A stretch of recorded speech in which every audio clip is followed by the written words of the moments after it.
Are you feeling stuck or out of place in your real estate business?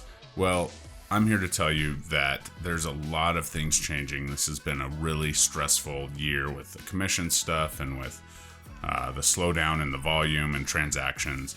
And I will tell you that it's led me to think about personality, connections, and traits of not only the solo agent, but who you're surrounding yourself with. So we're going to talk about the different types of personalities that you may have as an agent. As in doing over 500 transactions, I've absolutely come across every single type of agent. And the truth is, and the silver lining is that they are all good and they can all be successful depending on how you operate as an agent and how you make a plan based on your personality. So stay tuned.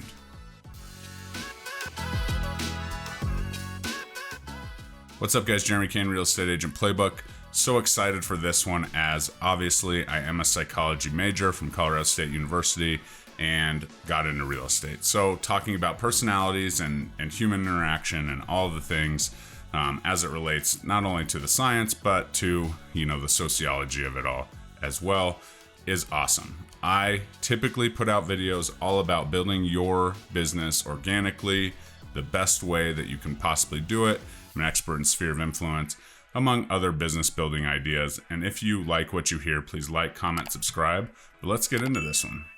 So first and foremost, we must understand the signs of when our personality just isn't in the right, fit. It's square peg, round hole kind of deal. And we're not talking brokerage here.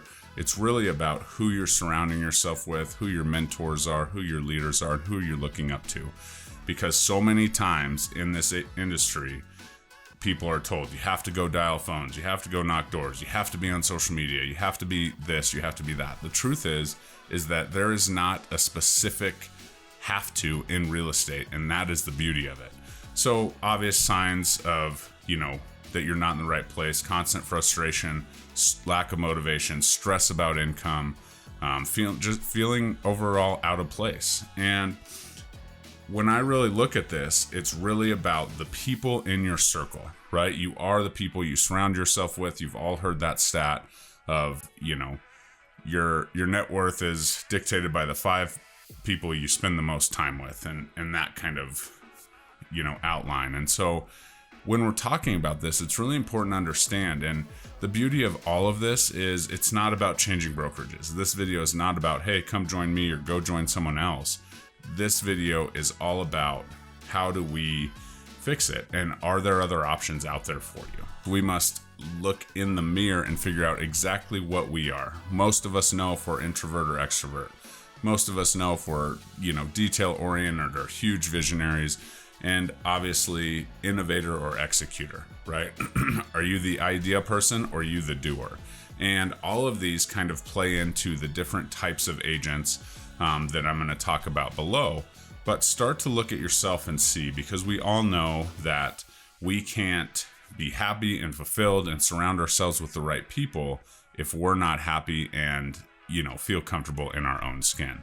So what's that mean? Take the DISC profile test, whatever you need to do to kind of find exactly what you are and what it is. Because the crazy part about personality tests and things that, go into that is that typically you look at it and you're like, yep, that's exactly me, just based on how you answer situational questions and so on. So let's kind of dive into that a little bit deeper and talk about what the agents' personalities that I've seen. And this is a very categorized list.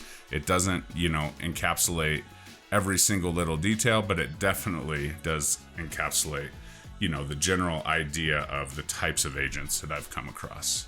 Okay, so that first type of agent that I come across, that I coach, that I've seen on other side of transactions, is that growth-minded agent, the true entrepreneur, the innovator. And this is somebody that has the big vision and will go at every cost to find that perfect fit, find that type of business, that lead generation platform, and everything that kind of goes into that, right? So we got big visions, we're resilient. Obviously, it's a true business owner, small business owner type of mindset. And a lot of agents talk about being small business owners and entrepreneurs.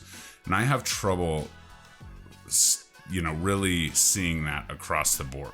There are certain agents that you're like, okay, that person could own their own company someday, if they want to. I'm pretty happy where I'm at. I was that guy, and going to EXP and fitting into that model was absolutely amazing because I'm able to be an entrepreneur. I'm able to build my business. I'm able to, coach agents and develop other streams of income based on what I'm already doing. So that was absolutely, key to me when joining the Wolfpack at EXP. But there is a lot of challenges with this, right? There's the shiny object syndrome. They could become overwhelmed and very stressed out. Typically, in our lives, we have to have that income. And so sometimes trying new things that don't work could kick the can down the road and become very, very problematic. However, if you're able to stick to your ideas long enough, typically this type of agent continues to get to that next level and build and enjoys the fruits of the freedom of this career we call real estate. So this is one type of agent, and in fact I fit into this type. So it's very interesting as I go through coaching and talking to the other agents and who I jive with, and agents in my organization, agents that join me. And I kind of look at this, but I also have a very important piece of my business that involves working cooperatively with the broker on the other side, right? Regardless of if they're like me or if they're completely opposite of me on the spectrum.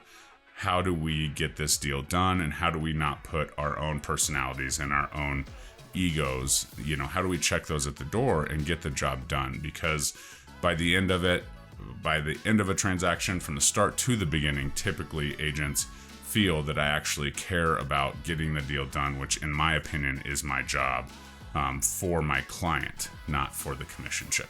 Next, we have the ultra focused on the details, basically the content of what you're putting out there in those relationships professional. And this is absolutely the case in a lot of agents that I come across, right? Their sole purpose and what they talk about and how they build their business is just to take care of every detail for the client, oftentimes going above and beyond what their responsibilities are. They're going to make sure that the client's, stress levels managed and all of the things, which not to say that I don't, but this person really prides themselves on that, so that client experience is something that is natural to them and that they talk about a lot, and ultimately what they find as their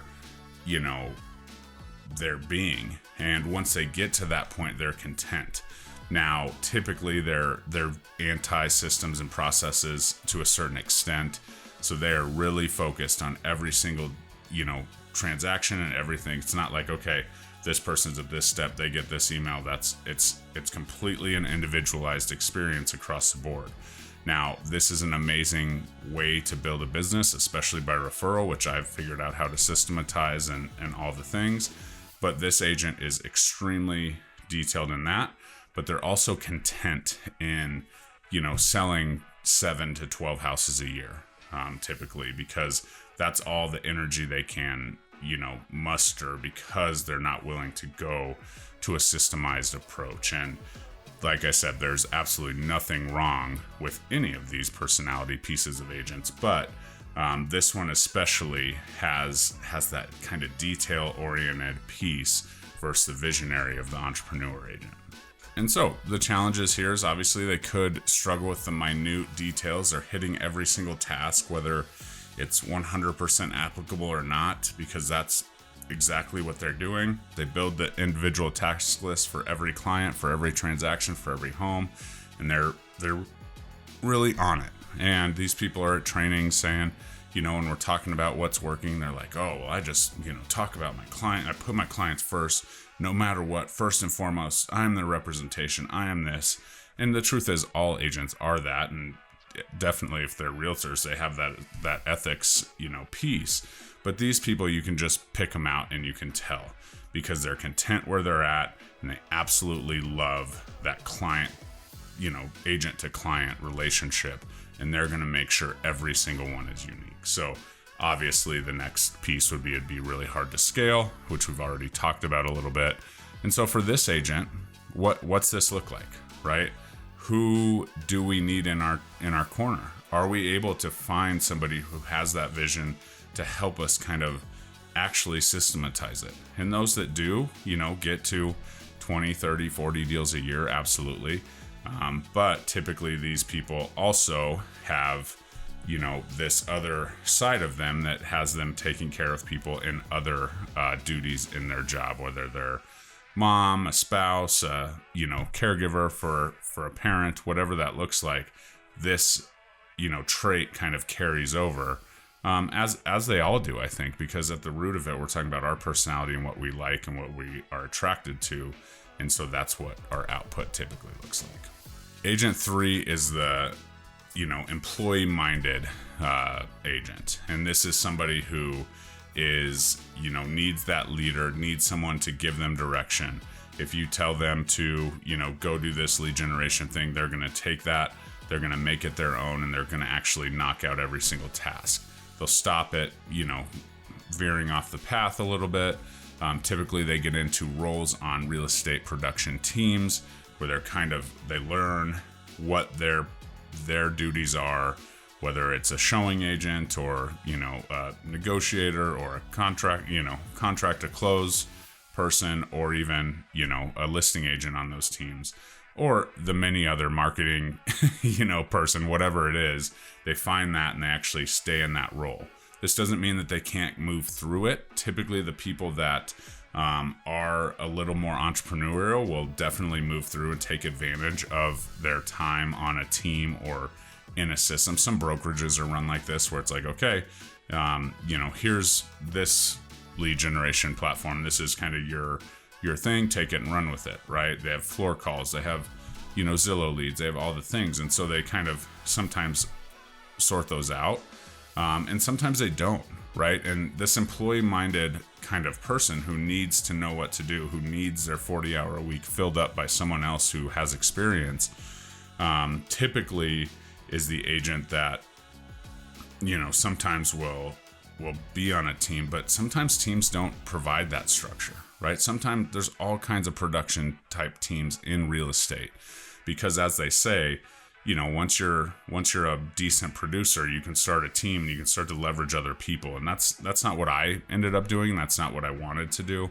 Certainly 3-4 years in, I was eligible to, be a team lead, and it just didn't feel right to me, right? It didn't feel right to, have other people, especially dealing with my database and the people that are important to me and coming to me, just to delegate them out and have them, talk to 3 or 4 people throughout the transaction when, I've known them since elementary school. So that's not me, but that doesn't mean there's not a place for these agents. These agents also sometimes, typically, if they're going to make it in this real estate career and not treat it just as a job and be the lifer on the team, they can use this as a stepping stone. And then they usually go into, the content, experience focused agent, or then they're like, okay, I want to do what my team lead did, and they jump right up to that. So that's a cool part about this is your personalities. Sometimes people just need the experience. Sometimes people want those conversations to be put right in front of them so they can have them, so that they know what's going on the other side. But typically this agent doesn't have that massive income goal while they're in this kind of learning phase, or they're in this team phase. And so because that money's split between so much, because you're actually just adding another layer, right? We have a brokerage, we have all of our responsibilities from memberships and things like that.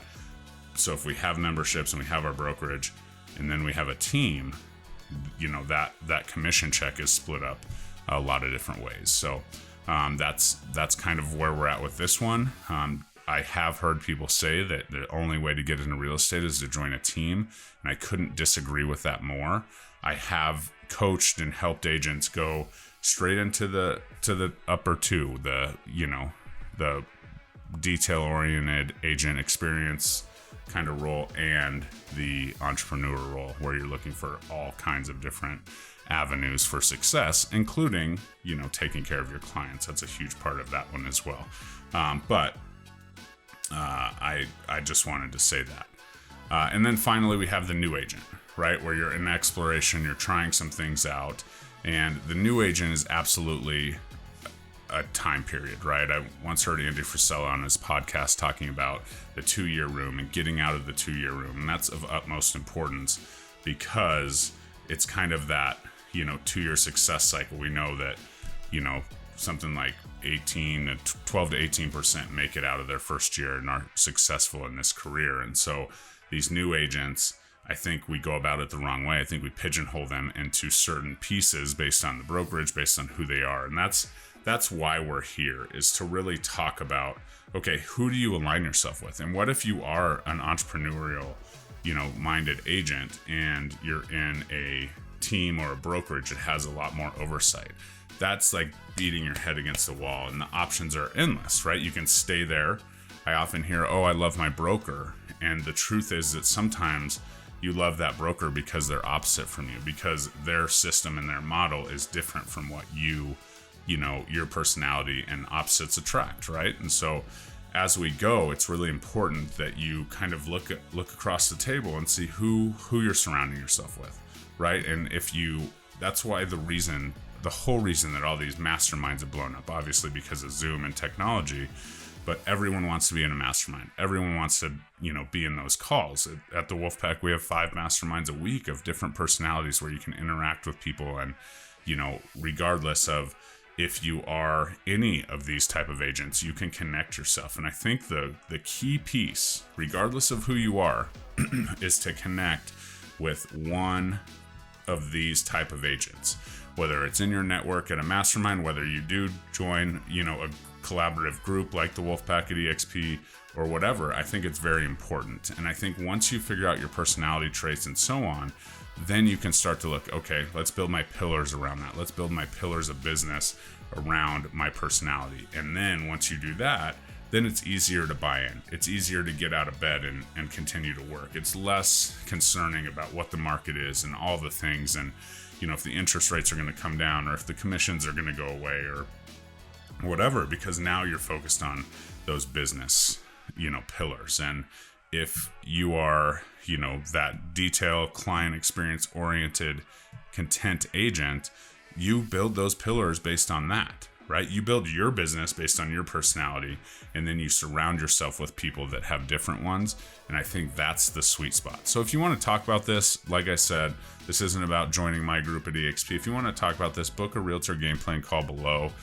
We can talk about my course if you're to that stage, but also just feeling content and feeling ready to go and, secure in this career is super important to me. So if you're interested in that, book a call below. We can talk about the course. We can talk about your situation and anything that I can do to help you get a win today. Like, comment, subscribe, share the podcast, and we'll see you next time.